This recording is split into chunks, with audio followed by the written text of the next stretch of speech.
Assalamualaikum warahmatullahi wabarakatuh. Halo teman-teman semua, perkenalkan nama saya Asih Nur Miftahul Janah dengan NIM akhir 041 dari program studi akuntansi syariah Fakultas Ekonomi dan Bisnis Islam Universitas Islam Negeri Salatiga. Pada video kali ini, saya akan menjelaskan mengenai risk management atau manajemen risiko. Untuk materi yang pertama yaitu pengertian manajemen risiko. Manajemen risiko adalah pendekatan sistematik yang melibatkan identifikasi, evaluasi, pengendalian, dan pemantauan risiko yang mungkin mempengaruhi pencapaian tujuan suatu organisasi.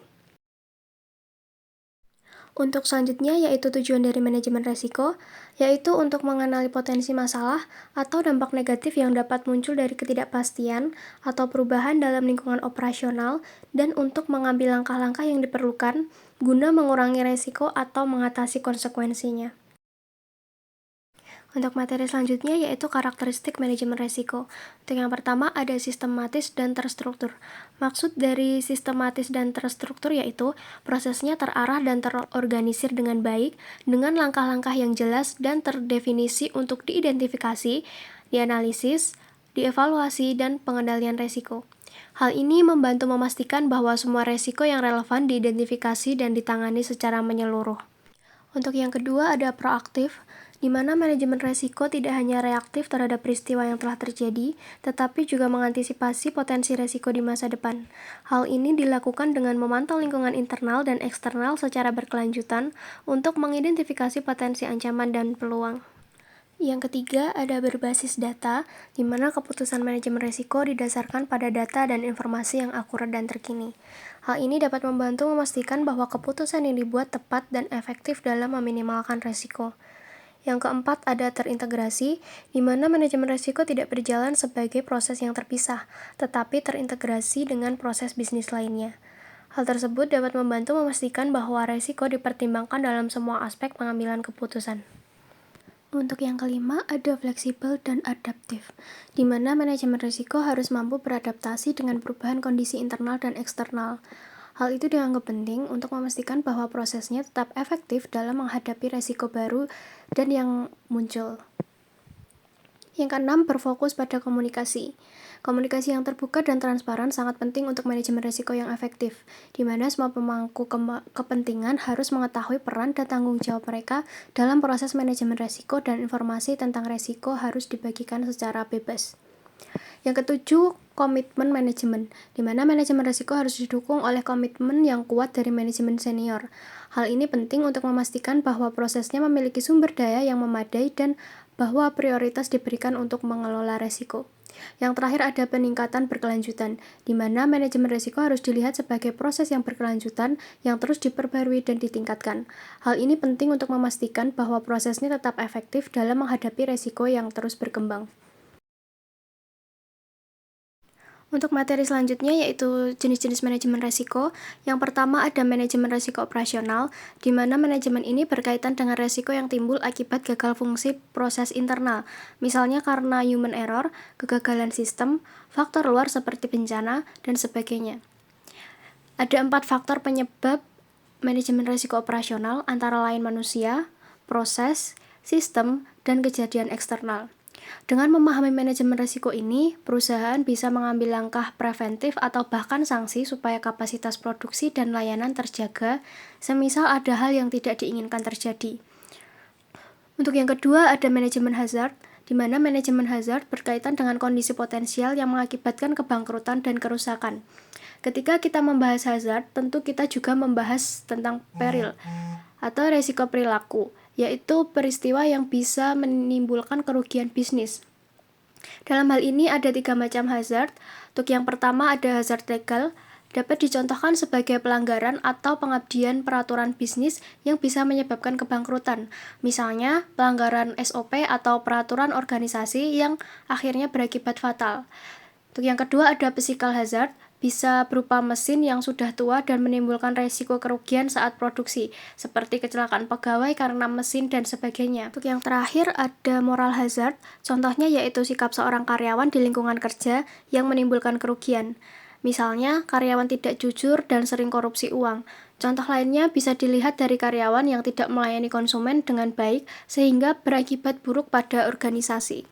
Untuk jenis ketiga yaitu manajemen risiko finansial, yaitu upaya pengawasan risiko dan perlindungan hak milik, keuntungan, harta, dan aset sebuah badan usaha. Pada prakteknya, proses pengelolaan risiko ini meliputi identifikasi, evaluasi, dan melakukan pengendalian risiko bila ditemukan hal yang mengancam keberlangsungan organisasi.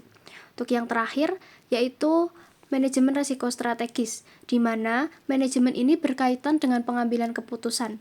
Resiko yang biasanya muncul adalah kondisi tak terduga yang mengurangi kemampuan pelaku bisnis untuk menjalankan strategi yang direncanakan. Untuk materi selanjutnya, yaitu solusi manajemen resiko. Di sini terdapat 5 solusi. Untuk yang pertama yaitu menghindari resiko, yang kedua mengurangi resiko, yang ketiga menahan resiko, yang keempat membagi resiko, dan yang terakhir mengalihkan resiko.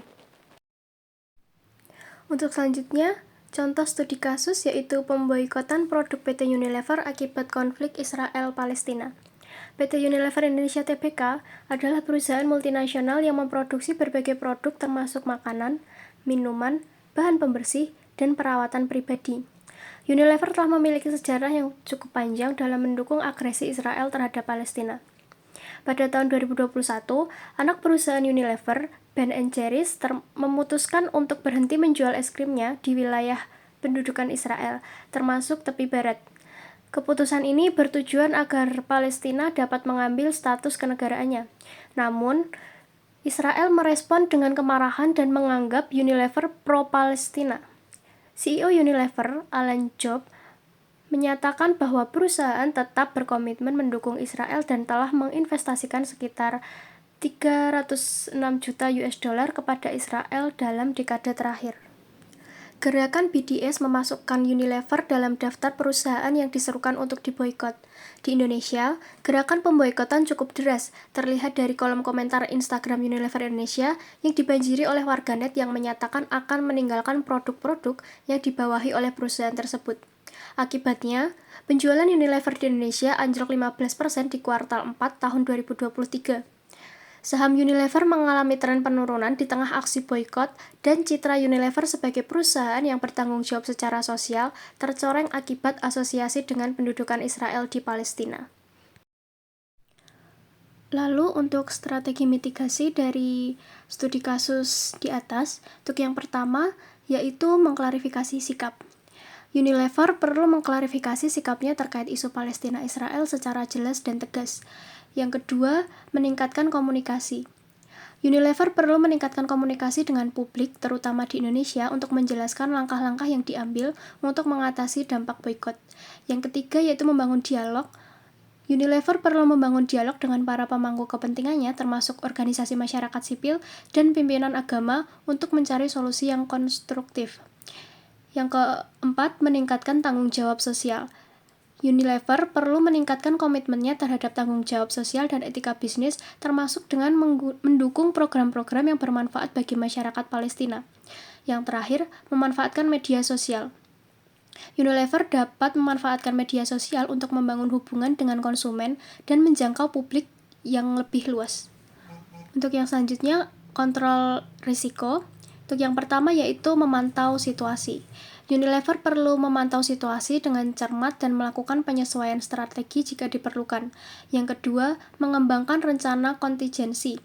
Yaitu Unilever perlu mengembangkan rencana kontingensi untuk menangani situasi terburuk seperti aksi boikot yang meluas.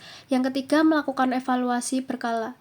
Di sini Unilever perlu melakukan evaluasi berkala terhadap efektivitas strategi mitigasi risikonya.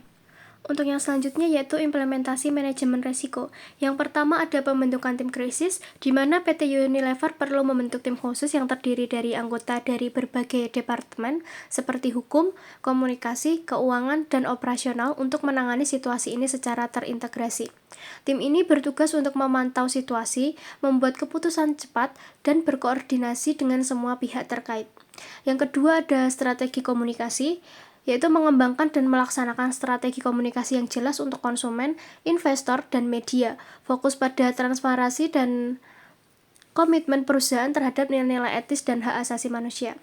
Di sini juga mengadakan pertemuan reguler dengan investor untuk memberikan pembaruan tentang situasi dan langkah-langkah yang diambil perusahaan.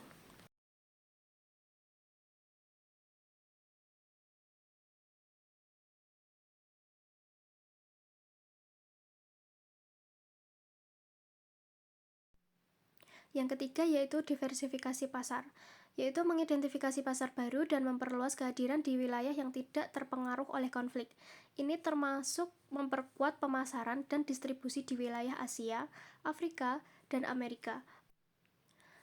Yang keempat ada penilaian dan penyesuaian kebijakan CSR atau Corporate Social Responsibility, yaitu meninjau kembali kebijakan tanggung jawab sosial perusahaan atau CSR ini untuk memastikan keseimbangan antara nilai-nilai etis dan kepentingan bisnis, membangun kemitraan dengan organisasi internasional dan lokal untuk mendukung upaya perdamaian dan hak asasi manusia, lalu memperkuat citra positif perusahaan. Yang terakhir ada monitoring dan evaluasi, yaitu melakukan monitoring secara terus-menerus terhadap situasi konflik dan dampaknya terhadap operasi perusahaan. Yang kedua, mengevaluasi efektivitas langkah-langkah mitigasi yang diambil dan melakukan penyesuaian sesuai kebutuhan. Untuk yang selanjutnya, yaitu kesimpulan, kasus boikot produk Unilever akibat konflik Israel-Palestina merupakan contoh nyata bagaimana resiko politik dan sosial dapat berdampak signifikan pada perusahaan multinasional. Manajemen risiko dalam kasus pemboikotan produk PT Unilever akibat konflik Israel-Palestina membutuhkan pendekatan yang komprehensif dan terintegrasi. Perusahaan harus mampu mengidentifikasi dan mengelola berbagai jenis risiko yang muncul dari situasi ini. Implementasi strategi yang efektif dalam komunikasi, diversifikasi pasar, serta penilaian kebijakan CSR yang berkelanjutan akan membantu Unilever dalam mengurangi dampak negatif dan mempertahankan reputasi serta stabilitas keuangan perusahaan. Mungkin itu saja yang dapat saya sampaikan. Semoga bermanfaat bagi kita semua. Kurang lebihnya mohon maaf. Wassalamualaikum warahmatullahi wabarakatuh.